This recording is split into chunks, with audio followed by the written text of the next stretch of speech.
저와 여러분이 살아가는데 복이 중요합니다. 복 받기를 원치 않는 사람은 아무도 없어요. 그런데 때로는 복이 뭔지 우리가 잘 모를 때가 있습니다. 복인 줄 알았는데 화가 되기도 하고, 화인 줄 알았는데 복이 되기도 합니다. 내 인생에 시련과 고난이 오면 화라고만 생각하고는 피하려고만 합니다. 근데 알고 보니 주님이 우리를 그 앞에 세워 놓으실 때가 있는 거예요. 그래서 그 시련과 고난을 통과하고 나니 복이 되더라는 겁니다. 그때 피해버렸으면 복을 받지 못한 거죠. 지금 여러분에게 복이 된다고 그것이 내일 또 복이 되리라는 법은 없습니다. 지금 당장의 유익을 찾는 것보다 성경은 복의 근원을 찾으라고 말씀하십니다. 지금 당장 눈앞에 보이는 유익만 쫓아가는 삶이 아니라 복의 근원을 찾는 거죠. 지금 당장 물 한 병을 얻고는 만족하는 삶이 아니라 샘을 찾아라는 것입니다. 국어사전에 보면 재물이 생기거나 좋은 일이 생기는 운수를 재수라고 합니다. 그리고 집안에 재수가 형통하기를 비는 굿을 재수굿이라고 합니다. 복을 받기 위해 굿판을 벌이는 거죠. 복이 귀신들이나 조상신들로부터 온다고 생각했기 때문입니다. 복을 비는 것이 잘못된 것이 아니라 복을 비는 대상이 잘못된 겁니다. 복의 근원을 잘못 알았던 거죠.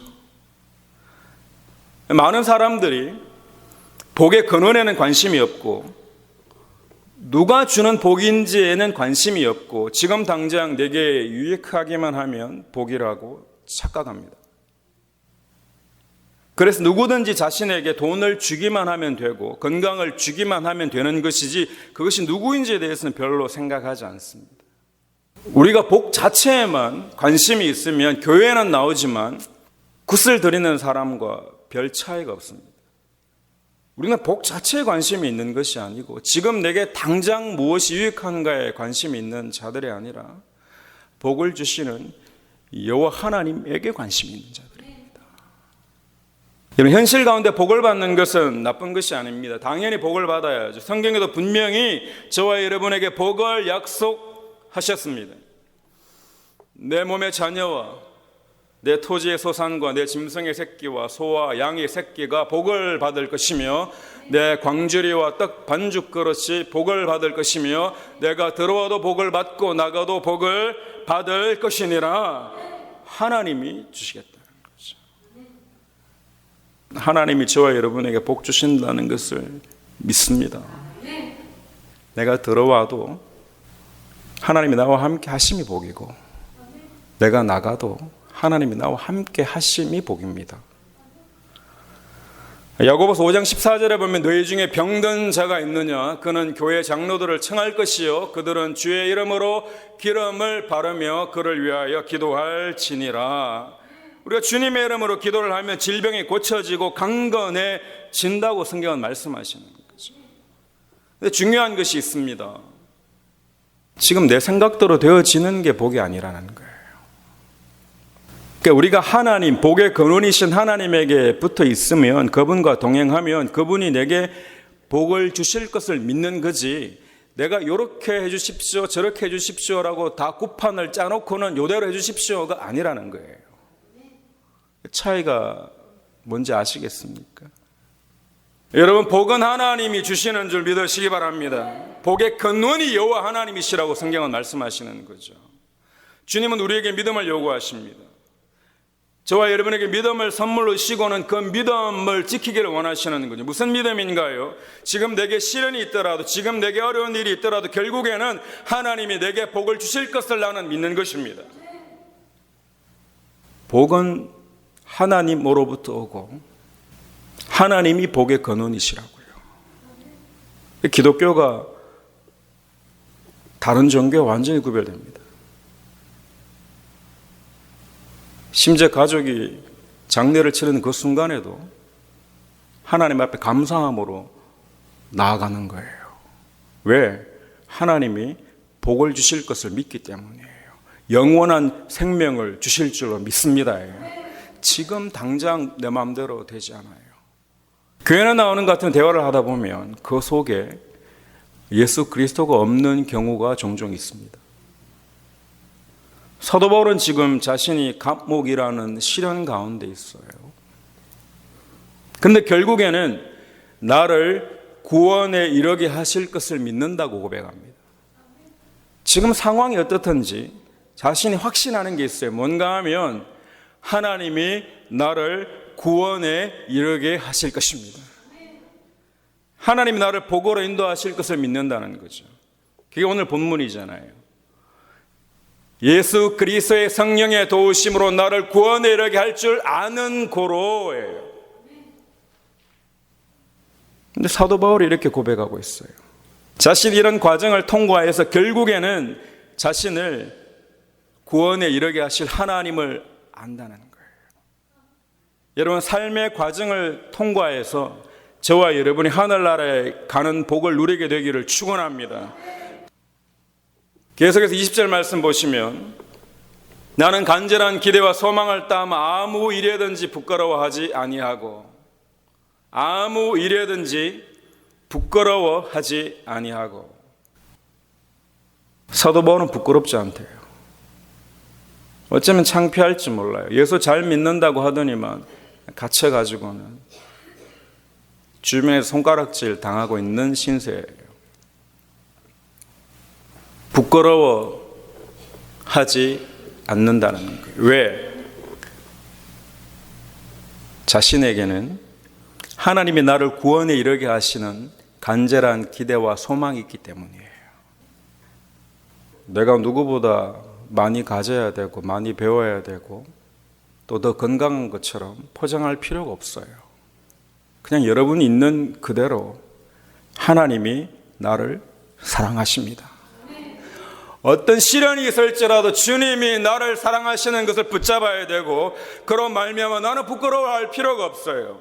내 몸에서 그리스도가 존귀하게 되기를 축원합니다.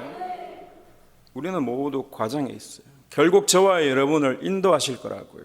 믿는 사람이 있고 믿지 못하는 사람이 있을 뿐이죠. 여러분, 구원이 최고의 복인 줄 모르는 사람은 지금 제가 무슨 말을 하는지 도무지 이해가 되지 않아요. 복이라고 생각하는 것 자체가 다른 거예요. 그러니까 믿는 사람들이 생각하는 복과 믿지 않는 사람들이 생각하는 복이 다른 거예요. 낚시를 할 때 미끼를 씁니다. 물고기들의 미끼를 보면 이게 복인 줄 알고 먹는 녀석이 있고, 아, 이거 복이 아니야, 먹지 않는 녀석이 있어요. 낚시꾼은 최대한 복인 것처럼 미끼를 던지죠. 별별 방법을 다 쓰잖아요. 복인 줄 알고 먹은 녀석은 결국에는 죽는 거예요. 복이 뭔지 구별을 하지 못한단 말이에요. 우리가 복이 어디로부터 오는 것인지 도무지 모르고 아무거나 지금 당장 유익한 것이라고 생각해서 받아들이면 영원한 생명이 없다는 거예요. 하나님이 우리에게 주시는 복은 저와 여러분을 살리시는 복인 줄 믿으시기 바랍니다. 우리 살리시길 원하시는, 영원히 살리시길 원하십니다. 지금 힘들어도, 지금 여러분의 삶이 때로는 시련이어도, 심지어 수치스러워도 부끄러워할 필요가 없습니다. 주님이 우리와 함께 하십니다.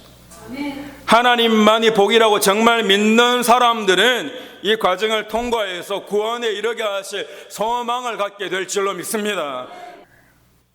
하나님이 하시면 우리 인생의 화를 복으로 바꾸신다는 거예요. 사막에 강을 내시고 광야에 길을 내시는 분이 여호와세요. 저와 여러분 인생 가운데 길을 내어주시기를 축원합니다. 아무리 좋아도 하나님으로부터 온 것이 아니면 복이 아니라는 거예요. 기독교 안에도 요즘 비판이 되고 있는 것 중에 하나가 바로 번영신학입니다. 번영주의 신학이라고도 합니다. 이 번영신학은 사람들에게 기쁨과 평안을 주고 위로와 격려를 하고 긍정적인 사고방식을 가지며 성공한다는 신학입니다. 뭐가 문제냐고 하는 분들이 있죠. 성공하는 게 뭐가 잘못됐냐고 저에게 물으실지도 모릅니다. 제가 성공하는 거 잘못됐다고 하잖아요. 예수 그리스도에게 초점이 맞춰져 있지 않고 사람에게 초점이 맞춰져 있는 것 자체가 잘못된 거예요, 여러분. 영적으로 분별할 수 있기를 축원합니다. 기쁨만 주면 되는 것이 아니라 그 기쁨이 어디로부터 왔냐는 거예요. 위로만 되면 되는 것이 아니라 그 위로가 어디로부터 왔냐는 거예요. 여러분, 가짜 기쁨과 가짜 위로가 판을 치는 세상입니다. 이단 교회에 가도 다 서로 위로하고 서로 기뻐해요. 근데 그것이 하나님으로부터 온 것이 아니기 때문에 문제인 거예요. 긍정적인 사고만 하면 그만인 것이 아니에요, 여러분. 긍정적으로 생각하는 근거가 뭐냐는 거예요. 내가 오늘 긍정적으로 생각하는 이유가 나에게 소망이 되시는 여호와 하나님 때문이어야 되는 거예요. 근데 그 긍정적인 사고가 내 보험 걸어놓은 것 때문이라고, 내 자녀가 잘 되어 있기 때문이라고. 그 전부가 아니라는 거예요. 긍정적인 사고가 나쁜 게 아니라 그 긍정적인 사고를 할 수 있게 하는 근거가 도대체 뭐냐는 거예요. 어떤 상황 가운데도 여호와 하나님이 저와 여러분과 함께 하시기에 저와 여러분은 긍정적인 사고를 할 수 있기를 축원합니다. 우리 긍정적일 수 있어요. 지금 실패하는 것 같아도 부정적이지 않아요. 내 앞에 일이 꼬이는 것 같아도 부정적이지 않아요. 왜? 하나님이 나를 구원에 이르게 하실 것입니다. 우리의 기쁨은 주님으로부터 오고 위로도 주님으로부터 옵니다. 나를 믿기 때문에 긍정적인 게 아니고 주님을 믿으니까 긍정적일 수밖에 없는 거죠. 복음주의와 개혁주의를 대표하는 목사님 중에 존 파이프라는 목사님이 계십니다. 이분이 다음과 같이 말씀하셨습니다. 미국의 번영주의가 아프리카와 아시아에 전파되는 것을 참으로 부끄럽게 생각한다. 그리고 그것은 복음이 아니다. 근데 우리는 자녀들에게 번영주의 신학을 가르치고 있지는 않는지 생각해 봐요. 여러분, 이 땅에서 그냥 잘 되기만을 바라는 것은 재수굿을 하는 사람들과 다를 바가 없습니다. 잘 되는 게 목적이 아니에요. 우리 생각대로 되어지는 게 목적함이 아니에요. 내 삶 가운데 하나님의 뜻대로 되기를 축원합니다. 지금 몰라요, 여러분. 하지만 하나님을 믿는 거예요. 왜? 내 인생의 주인공이 나인 줄 알았는데 내가 아니에요. 내 안에 계신 그분이라고. 인본주의는 끊임없이 내가 주인공이라고 가르칩니다. 그러니까 집에서 내가 주인공이어야 되고 교회에 와서 내가 주인이어야 되고 하나님도 나를 도와서 나를 주인 삼아 주셔야 된다. 아니에요. 내가 아니라 그분이 우리 교회의 주인이신 줄 믿으시기 바랍니다. 주님이 우리 가정의 주인이시고 내 삶의 주인이십니다. 우리 믿음의 조상들이 예수 믿으면 잘 된다고 그렇게 하셨어요. 맞는 말이에요. 예수 믿으면 잘 돼요. 중요한 게 뭐예요, 여기서? 이 말에서 도대체 뭐예요? 핵심을 예수님을 믿는다에 두지 않고 잘 된다는 거예요. 그 잘 된다는 기준이 자신이니까 당연히 아니죠. 내 뜻대로 돼야 된다, 잘 된다, 여기만 관심이 있는 거 아니에요. 예수님을 믿으면이에요. 여러분, 예수 믿기를 축원합니다. 믿는 자들에게 간구해야 될 것이 무엇인가 하면 예수 믿으시오예요. 예수 믿으십시오. 떨립니다, 저도. 예수님 믿으십시오. 여러분 믿지 말고 예수님 믿으시라고. 돈 믿지 말고 예수님 믿으시라고요. 예수님을 믿는 것 자체, 믿을 수 있는 것 자체가 내가 잘 되는 거예요. 잘 못 믿고 있어요, 우리가. 어느 순간부터 예수님을 믿는 것은 관심이 없어요, 교회에도. 그냥 잘 되는 거에 관심이 있어요. 부자 되는 거에 관심이 있어요. 내 자녀들 잘 되는 거에만 관심이 있어요. 그런데 잘 안 돼요. 안 되게 하셔야죠. 잘 되어서 주님 없다고 하면 어떡할 거예요? 잘 되지 않으면 예수님도 없는 것처럼 이야기하는 것이 타락입니다. 지금 당장 잘 되는 것처럼 보이는 것이 전부가 아니라 예수 그리스도가 복이라는 것이 저와 여러분과 확실하게 믿어지기를 축원합니다. 구약은 현세적인 물질을 가지고 복이라고 이야기하셨는데 신약에 와서 예수님은 뭔가 하면 팔복은 영적인 겁니다. 심령이 가난한 자는, 애통하는 자는, 온유한 자는, 의에 줄인 자는, 긍휼히 여기는 자는, 마음이 청결한 자는, 화평케 하는 자는. 복음은 너무나 귀하고 아름다운 거예요. 그 무엇과도 바꿀 수 없는 것입니다. 지금 당장 조금 더 잘 사는 수준이 복음의 전부가 아니에요. 복음은 영원한 세계로 저와 여러분을 인도하실 것입니다. 여러분 심각하게 고민해야 됩니다. 뭘 고민해야 되는가 하면 예수님이 왜 십자가에 달려 돌아가셨는지를 고민해야 돼요. 우리가 조금 더 잘 먹고 잘 사는 것이 전부이고요, 우리의 질병 낫는 것이 전부이고요, 심지어 죽었다가 살아나는 것이 전부라면 굳이 십자가에 매달리지 않으셔도 됩니다. 그건 십자가에 매달리기 전에도 하나님이 다 하셨어요. 예수님이 이 땅에 계실 때 십자가에 매달리시기 전에도 오병이어를 통해 먹이셨고 병자들을 고치셨고 심지어 죽은 자를 살리시기도 했습니다. 하지만 영원히 사는 건 다른 문제예요. 근데 굳이 주님이 십자가에 달리신다고 왜 그러신가요? 이런 문제가 전부 복의 전체가 아니라는 거예요. 진짜 복을 주시기를 원하시는 거예요. 정말 복은 뭔가 하면 주님의 십자가에 달리시고 부활하셔서 저와 여러분에게 영원한 생명을 주시는 줄 믿으시기 바랍니다. 영원한 생명을 누리게 되기를 축원합니다. 십자가에 달리시지 않으면 절대로 이루실 수 없는 거라고요. 사랑하는 성도 여러분, 기독교가 십자가가 없으면 아무것도 아니에요. 예수님이 십자가에 달려 돌아가시지 않으면 아무것도 아니라고요. 저와 여러분을 영원히 살리실 수가 없습니다. 만약에 우리 신앙이 우리 주님이 십자가에 달리시지 않아도 된다면 뭔가 잘못된 거예요. 십자가에 달리시지 않아도 우리에게 충분히 주실 수 있는 것으로만 만족한다면 우리가 잘못된 거라고. 우리는 십자가와 부활을 통해 만족감을 누리는 자가 되어야 됩니다. 죽기 전에 깨달아야 됩니다. 복음이 얼마나 중요한지 죽기 전에 깨달아야 됩니다. 20절 마지막에 보면 살든지 죽든지 내 몸에서 그리스도가 존귀하게 되려 하나니, 목적이 단 한 가지예요. 나를 통해 그리스도가 존귀하게 되는 것입니다. 저와 여러분이 도대체 무엇을 해야 주님이 존귀하게 될 수 있나요? 여러분이나 나나 뭘 해서 그리스도가 존귀하게 될 가능성이 있습니까? 우리 가능성으로 주님께 나아가는 게 아니에요. 우리가 해야 되면 너무 힘들죠. 할 수도 없고. 우리가 지금 고백해야 되는 것은 단 한 가지입니다. 주님께서 나와 함께 하시길 원합니다.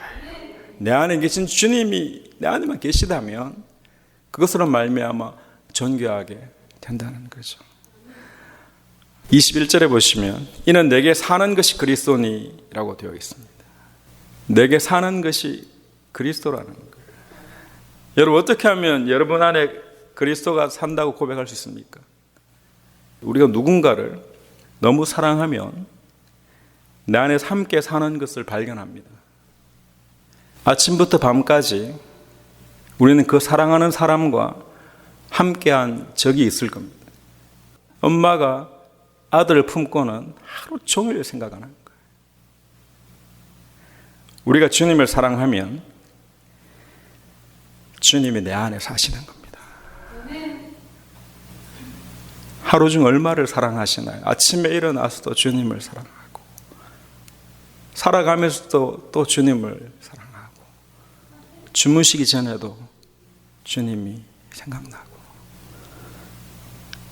여러분이 계속 생각하고 있는 것이 여러분이 사랑하는 거예요. 주님과 동행하기 시작하면 내 안에 다른 세상이 시작됩니다. 우리가 사는 이 세상에 다른 세상이 있고 그 세상을 누리는 자들이 있는 거예요. 방법은 한 가지예요. 우리가 주님을 전심으로 사랑하는 겁니다. 내게 사는 것이 그리스도니에요. 한 번도 시도해 보지 않으셨다면 오늘부로 시도해 보시기를 축원합니다. 여러분을 위해 십자가에 달려 돌아가신 그 주님을 마음에 품고 더 사랑하시기를 축원합니다. 말씀을 정리하겠습니다. 우리는 복의 근원이신 주님을 만나야 됩니다. 지금 당장의 유익이 전부가 아니라 진짜 복을 구하십시오. 저와 여러분을 영원한 생명으로 인도하시는 주님을 만나시기를 축원합니다. 만난 것처럼이 아니라 정말 만나기를 축원합니다. 이 세상에서 다른 세상을 경험하기를 원합니다. 나를 위해 십자가에 달려 돌아가신 주님의 사랑에 날마다 감격하고 감사하는 저와 여러분의 삶이 되시기를 주님의 이름으로 간절히 축원합니다.